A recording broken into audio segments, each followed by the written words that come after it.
Hello everyone, my name is Arlane, and here's the third part of my breakdown of Closer Parentheses Change Your Mind. This is a really exciting episode for me to record because I'm explaining the second breakdown, which is my personal favorite part of the song. Oh, and by the way, about the sub drop I explained at the very end of my last video, I didn't use it in the build-up, so that's a lie, I'm sorry. Don't want to misinform you. Alright, so first things first, I want to explain a couple things I did here that are super interesting in my opinion. So what I did, actually, here was I decreased the BPM from 128 to 100. So, as you can see, it's at 100. So, I use this automation to do it. So, as you can see, at the top, it goes down to 100. And to transition to that section, what I did was I did this LFO pad. If you want me to, if you guys want me to explain how I make this, then I can show you how to do it in a separate video, like a really short video. But this is what it sounds like.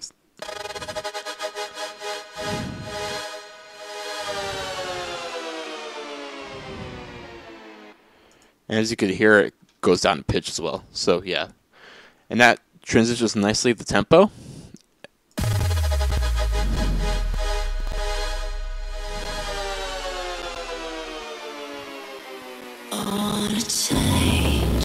And then that goes into the second break. So it says the pianist before, and the vocal, but they're both at 100 BPM, obviously. Change your mind and bring you in close to me.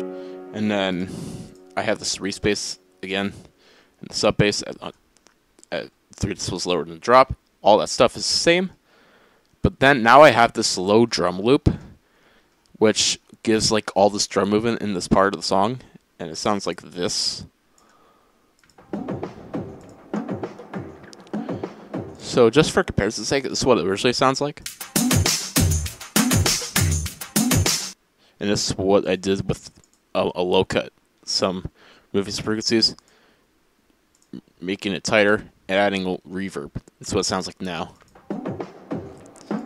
So to me, this sounds super cool. And then I also have this ambience going, the second ambience going throughout the entire part, and then some basic sweeps stuff. You know, all the basic stuff.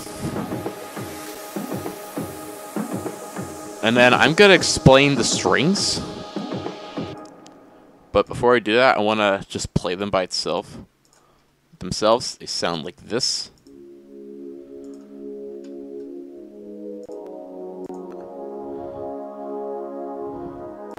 And then I have more notes here. As you can hear. And it opens up as well. So there's a lot going on in the strings here. But it sounds super emotional. It sounds really cool. And it's what makes this part special, in my opinion. As you can hear, it keeps going up in the notes. Just listen to this.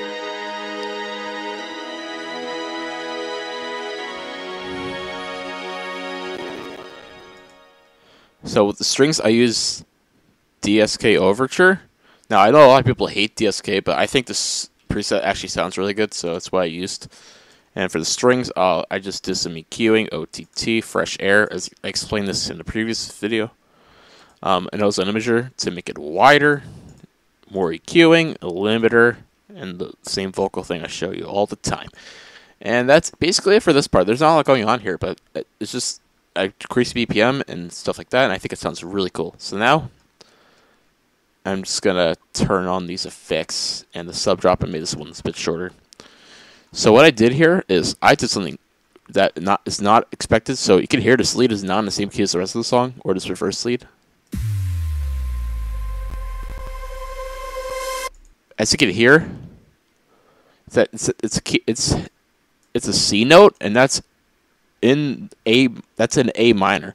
So if you don't know, the rest of the song before this was in G sharp minor. But I decided to switch the song to A minor here. And this is basically a hype section. So this is all the sounds in the drop, but not sidechained. And a semitone higher. And now it's in A minor. So I'm going to briefly play it, and you're going to hear the difference in key, but I'm not going to play too much because it's going to distort.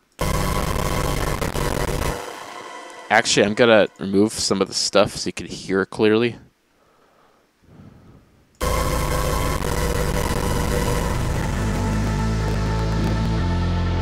So you can hear it's now in A minor. So that's what I changed here. You probably heard the song already, but it sounds like this. And then for this, I basically pushed up all of the sounds to the build-up.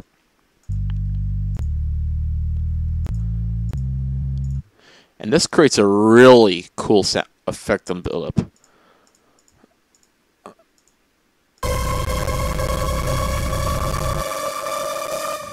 I did this for all the sounds.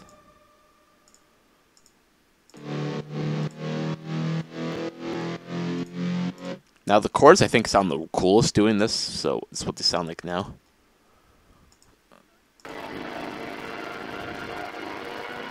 That sucks. You can't really hear it yourself. And I do the same for the drop arp, all that stuff. I basically,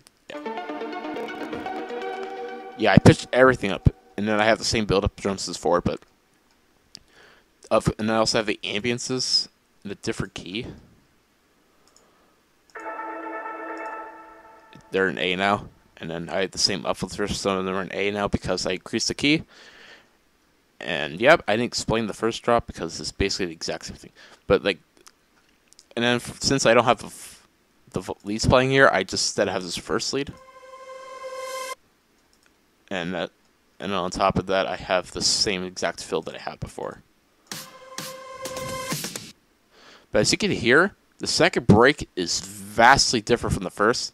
And that's because I wanted to create a ton of variety here. And I think this second break sounds super cool. And it's probably my favorite part of the song. If you listen to the whole thing, it's a really cool section. And so yeah, and the second drop is basically just the same thing, but it's an semitone higher. Yeah, switching the key from G sharp to A just makes it sound a bit different. It's not that common in EDM. I don't think it's really common at all. But I think it really fits the track. It sounds super cool and it makes it so much more uplifting and powerful, in my opinion. And yeah, that's why I did that. And also, in the second drop, I do have this vocal here, but you probably heard it already. So yeah, that's it for the second break. I hope you guys enjoyed this video. If you did, make sure you like and subscribe. And the part where I explain the intro and outro, I'll upload tomorrow. Follow me on my socials, links in the description. And I'll see you guys tomorrow. Bye.